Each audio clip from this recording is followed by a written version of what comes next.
जय श्री कृष्णा। आज की इस वीडियो में हम आपको अक्षय तृतीया की बहुत ही सरल पूजा विधि बताने वाले हैं और साथ ही यह भी बताएंगे कि पूजा में रखी जाने वाली जो भी सामग्री है उसका बाद में हमें क्या करना चाहिए, किन चीज़ों का हमें दान करना चाहिए और कौन सी चीज़ें हमें पूजा के बाद अपनी तिजोरी में उठा करके रखनी होती है। संपूर्ण जानकारी आपको आज के इस वीडियो में प्राप्त होगी।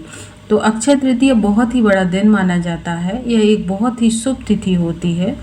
कहते हैं आज के दिन जो भी कार्य आप करते हैं उसका कभी भी क्षय नहीं होता। तो सबसे पहले बुरे कार्य करने से हमें बचना चाहिए, क्योंकि माना जाता है कि जो भी कार्य आप आज के दिन करते हैं उसका कभी भी नाश नहीं होता, कई गुना हो करके वह उसका फल हमें प्राप्त होता है। तो आज के दिन शुभ कार्य, पूजा पाठ से जुड़े कार्य, दान धर्म से जुड़े कार्य आपको करना चाहिए, जिससे कि इनका अनंत गुना फल होकर आपको प्राप्त हो। तो देखिए, अक्षय तृतीया के दिन अगर आप तीर्थ नदी में जाकर स्नान कर सकते हैं तो बहुत ही अच्छा माना जाता है, लेकिन सभी के लिए तो यह संभव नहीं हो पाता। तो घर पर ही पानी में गंगा जल डालकर आप स्नान कर लें, साफ शुद्ध वस्त्र धारण करें, फिर जहाँ पर आप पूजा करने जा रहे हैं वहाँ पर एक चौकी लगा लें। चौकी उत्तर या पूर्व दिशा की ओर मुख करके आप बैठें, ऐसी होनी चाहिए। तो आप चाहें तो यह पूजा आप अपने घर के मंदिर में भी कर सकते हैं चौकी लगा करके, नहीं तो फिर आप अलग से भी चौकी लगा सकते हैं। तो सबसे पहले यहाँ पर हम जहाँ पर पूजा करेंगे वहाँ पर हमें कोई शुभ चिन्ह बना लेना है, जैसे कि स्वास्तिक, अष्टदल कमल। आप जो चाहें वह हल्दी से या फिर आटे से बना सकते हैं। आप चाहें तो रंगोली भी बना सकते हैं। देखिए, आज की पूजा में अक्षय पात्र भरा जाता है। तो देखिए, कहीं कहीं पर 5 कलश रखकर पूजा की जाती है, जो पारंपरिक तरीके से होती है। और 5 कलश वाली पूजा की वीडियो मैंने अपने चैनल पर अपलोड कर दी है, तो आप जरूर जाकर देख लीजिएगा। आप चौकी के ऊपर लाल या पीले रंग का कोई भी वस्त्र बिछा सकते हैं। इसके बाद में हमें अक्षत का आसन देते हुए भगवान विष्णु और माता लक्ष्मी जी की फोटो या विग्रह, आपके पास जो भी स्वरूप है, उन्हें विराजमान कर दीजिए। इसके बाद में भगवान श्री गणेश जी को भी फूलों का आसन देते हुए चौकी पर विराजित कर देंगे। तो सबसे पहले हमें कलश स्थापना करनी होगी। तो हम यहाँ पर सबसे पहले कलश स्थापना कर लेंगे। तो हमने यहाँ पर गेहूं का आसन देते हुए कलश की स्थापना कर ली है। कलश के कंठ पे मौली बांध ली है, उसको शुद्ध जल से कंठ तक भर लिया है और उसमें अक्षत, हल्दी, सिक्का हमने डाल दिए हैं और इसके ऊपर हमने चावल से भरा हुआ पूर्ण पात्र रख दिया है। अब इसके ऊपर हम घी का दीपक रख देंगे। इस तरीके से हमारी कलश स्थापना हो गई है। अब इसके बाद में हमें एक मिट्टी का घड़ा लेना है। यह घड़ा आप अपनी इच्छा के अनुसार छोटा या बड़ा कैसा भी ले सकते हैं। इसके कंठ पर हमें मौली धागा लपेट देना है। बैसाख महीने में किसी को भी जल पिलाना, जल का दान करना बहुत ही शुभ माना जाता है। जैसे बैसाख महीने के समान कोई महीना नहीं होता, सतयुग के समान कोई युग नहीं होता, वेदों के समान कोई शास्त्र नहीं और गंगा मैया के समान कोई तीर्थ नहीं, उसी प्रकार से अक्षय तृतीया के समान कोई तिथि नहीं। अब हम इस घड़े पर चंदन से एक स्वास्तिक का चिन्ह बना लेंगे। अक्षय तृतीया के दिन से ही कान्हा जी की चंदन यात्रा भी शुरू हो जाती है और बांके बिहारी मंदिर में भी इस दिन बिहारी जी के चरण दर्शन कराए जाते हैं और उनको चंदन का लड्डू भी समर्पित किया जाता है। इसलिए बैसाख के महीने में भगवान विष्णु को चंदन से पूजा करना विशेष फलदायी माना जाता है। अब हम घड़े में थोड़ा सा गंगा जल डालेंगे और उसके बाद में हम घड़े को शुद्ध जल से कंठ तक भर लेंगे। अब हम घड़े के अंदर थोड़ी सी चने की दाल, शक्कर डाल देंगे। अगर आप चाहें तो शक्कर की जगह थोड़ा सा गुड़, मिश्री। अब हम घड़े के ऊपर चावल, जौ या गेहूं से भरा हुआ पूर्ण पात्र रख देंगे। अब हम गेहूं या फिर जौ का आसन देते हुए घड़े को चौकी पर विराजमान कर देंगे। चने की दाल, गेहूं और जौ स्वर्ण के समान माना जाता है और अक्षय तृतीया के दिन सोना खरीदना या फिर सोने का दान करना, इसका बहुत ज़्यादा महत्व होता है। सर्वप्रथम हम दीपक को प्रज्वलित कर लेंगे, क्योंकि अग्निदेव के रूप में दीपक हमारी पूजा का साक्षी होता है। और सबसे पहले हम भाव रूप से जल छिड़कते हुए स्नान करा देंगे। अब हम भगवान श्री गणेश जी का पूजन करेंगे, चंदन, रोली, कुमकुम और अक्षत चढ़ाएंगे। इसके साथ ही हम भगवान विष्णु का पीले रंग के चंदन से पूजन करेंगे, माता लक्ष्मी का हल्दी, चंदन और अक्षत से कुमकुम से तिलक करेंगे। पूजन करते हुए आपको लगातार मन में भगवान विष्णु के किसी भी मंत्र का जाप करते रहना है।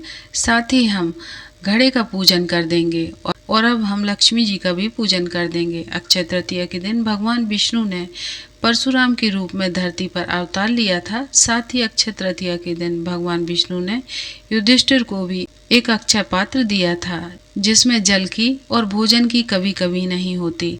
अब हम गणेश जी को दूर्व घास अर्पित कर देंगे और वस्त्र की भावना से कलावा समर्पित कर देंगे। साथ ही एक चना भी समर्पित करेंगे। इसके बाद में हम पुष्प समर्पित करेंगे।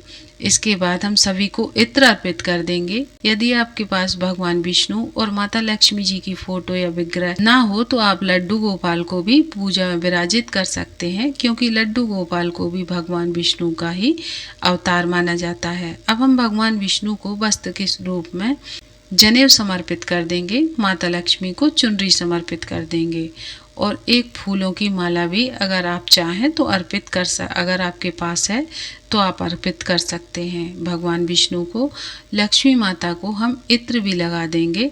अब हम भगवान विष्णु को एक पीला जनेऊ अर्पित करेंगे। यदि आपके पास पीला जनेऊ ना हो तो आप सफ़ेद जनेऊ भी थोड़ी सी हल्दी लगाकर भगवान विष्णु को अर्पित कर सकते हैं, क्योंकि भगवान विष्णु को पीला रंग बहुत प्रसन्न करता है। इसके साथ ही अक्षय तृतीया के दिन सोना चांदी खरीदने का विशेष महत्व माना जाता है। तो यदि आपने कोई सोने या चांदी की चीज़ खरीदी है तो आप इसे भी पूजन में रख लीजिए। साथ ही लक्ष्मी जी के प्रिय कौड़ी, कमलगट्टा और गोमती चक्र भी आप इस दिन पूजा में जरूर रखिएगा। ऐसा करने से घर में सुख समृद्धि आती है। अब हम माता लक्ष्मी को सुहाग की सामग्री अर्पित करेंगे। यह सुहाग सामग्री आप अपनी श्रद्धा के अनुसार 5, 7 या फिर 16 श्रृंगार की सामग्री माता लक्ष्मी को अर्पित कर सकते हैं। साथ ही सुहाग की सामग्री आपको अपनी श्रद्धा के अनुसार कुछ ना कुछ अवश्य रखना होता है। लक्ष्मी जी को कमल का फूल अति प्रिय होता है, लेकिन कमल का फूल हर जगह नहीं मिल पाता, तो आप गुलाब या फिर गुड़हल का फूल माता लक्ष्मी को अर्पित कर सकते हैं। साथ ही देखिए यहाँ पर हमें लक्ष्मी जी को श्री यंत्र भी बहुत प्रिय होता है, तो हमें वह भी यहाँ पर रख लेना है। साथ ही हम दीपक का भी पूजन कर देंगे। अब हमने दीपक को प्रज्वलित करके दीपक का भी पूजन कर देंगे। हमने यहाँ पर कौड़ी, कमलगट्टा और सोने चांदी की चीजें रखी हैं, उनका भी हम पूजन कर देंगे। ऐसा करने से पूरे साल भर में बरकत बनी रहती है और अक्षय तृतीया के दिन ही बद्रीनाथ और केदारनाथ के भी कपाट खुल जाते हैं। अब हम दक्षिणा के स्वरूप में भगवान को कुछ दक्षिणा समर्पित कर देंगे। सभी की सामर्थ्य नहीं होती कि इस दिन सोना खरीद के लाएं, इसलिए आपको इस दिन चने की दाल को अवश्य खरीद के लाना है और इसे दान भी करना है। चने की दाल, जौ और गेहूं को स्वर्ण के समान माना गया है, तो यह चीजें आप अपनी सामर्थ्य के अनुसार दान कर सकते हैं। तुलसी के बिना भगवान विष्णु की पूजा अधूरी मानी जाती है, तो इस दिन आप भगवान विष्णु को तुलसी दल अवश्य अर्पित करें। वैशाख के महीने में सत्तू खाने का बहुत ही अधिक महत्व होता है, सत्तू दान करने का बहुत ही अधिक महत्व होता है। इसके साथ ही अक्षय तृतीया के दिन यह सर्वोत्तम माना जाता है। इस दिन भगवान विष्णु को सत्तू का भोग अवश्य लगाया जाता है, तो आप किसी भी सत्तू का भोग लगा सकते हैं। साथ ही आपको मेवे से बनी सफ़ेद मिठाइयों का भोग जरूर से लगाना है। नहीं तो आप खीर बना सकते हैं, मखाने की खीर बना सकते हैं, चावल की खीर का भी भोग आप भगवान को भोग लगा सकते हैं। केवल सत्तू का भी भोग आप चाहें तो लगा सकते हैं। भगवान श्री गणेश जी के लिए हमने यहाँ पर अलग से भोग निकाला है, क्योंकि भगवान विष्णु को हम जो भी भोग समर्पित करेंगे उसमें तुलसी दल डालेंगे, क्योंकि तुलसी दल के बिना भगवान कोई भोग स्वीकार नहीं करते। अब हम भगवान को जो भी आपके पास ऋतु फल हैं आप वह भी भोग लगा दिए, जैसे कि तरबूज हो, खरबूजा हो, ककड़ी हो, केला हो, आम हो, संतरा हो, आपके पास जो भी फल हो आप उसे भोग लगा दीजिएगा। वरना केवल खरबूजा या ककड़ी भी आप भगवान को भोग में लगा सकते हैं। इस दिन आपको भगवान को मिट्टी के पात्र में ही ठंडा ठंडा जल भी अर्पित करना चाहिए, और आप चाहें तो इस दिन से रोज भगवान को मिट्टी के पात्र में ही जल अर्पित करें, ताकि भगवान भी गर्मियों में ठंडे जल का ही सेवन कर सकें।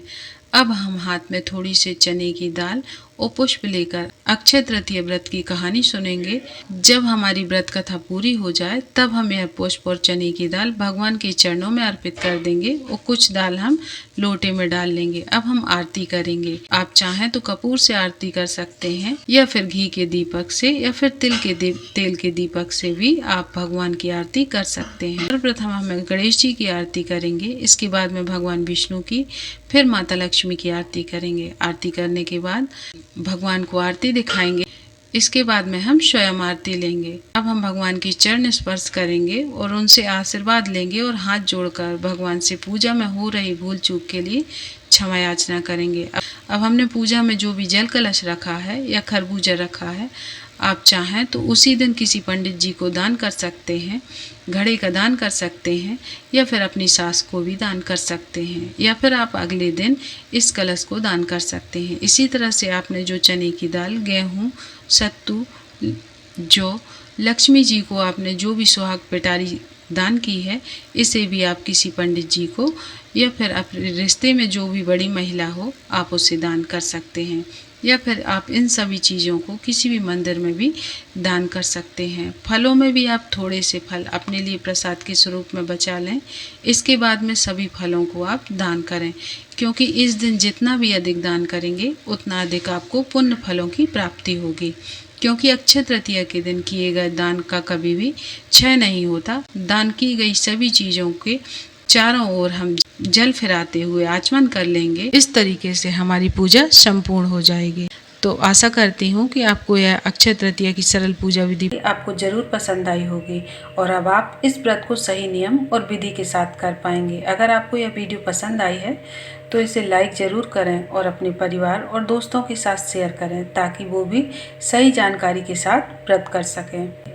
और ऐसी ही धार्मिक और उपयोगी जानकारी प्राप्त करने के लिए हमारे चैनल प्रियंका धर्म ज्ञान को अभी सब्सक्राइब करें, बेल आइकॉन ज़रूर दबाएं ताकि आगे आने वाली नई वीडियो के नोटिफिकेशन आपको सबसे पहले मिले। मिलते हैं अगली वीडियो में। धन्यवाद।